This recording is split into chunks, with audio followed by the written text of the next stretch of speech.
Now, as a country, we know that mental health is absolutely vital, and there are various institutions or doctors, there are various things that you can do to make sure that your mental health is really up to scratch, that you're able to cope.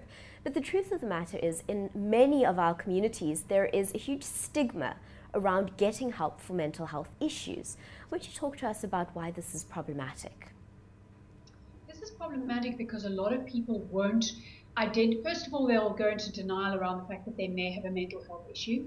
Their families, in fact, who may notice that they're having mental health issues, may also go into denial and try and hide it and also not reach out and help the person. They'll just tell them to pull themselves together, to kind of get on with things, just think positively. And for people who are struggling with mental ill health, this is very difficult because then they feel even more isolated and as if, well, now that there's something that seems to be wrong with me, I'm causing issues with the family, I'm embarrassing them, and they feel more rejected. And that, of course, can lead to feeling more anxious, stressed, and or depressed.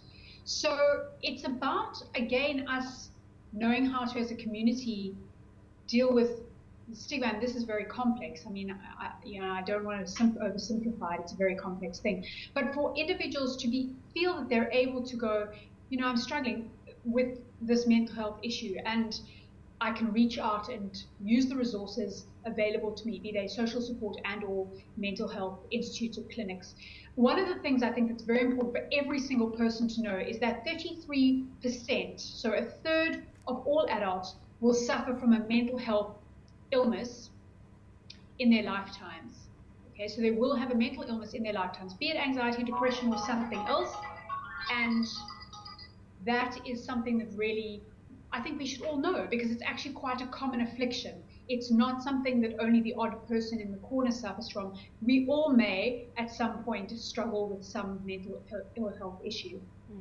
I think the big thing to remember here is that if you have high or low cholesterol, or if you have issues with your blood pressure, you wouldn't think twice about getting help, and the same really should apply for our mental health. Yeah, and again, unfortunately, it doesn't because of the stigma attached. I mean, of course, there's stigmas attached to physical health conditions such as HIV and AIDS, and there are others that are still in certain communities quite stigmatized. I know with certain cancers, there can be a stigma attached. So with mental ill health, we still have a way to go to really enlighten and inform communities that it's okay if somebody's struggling with this, that it's actually relatively common amongst the population, and it's part of being a human being.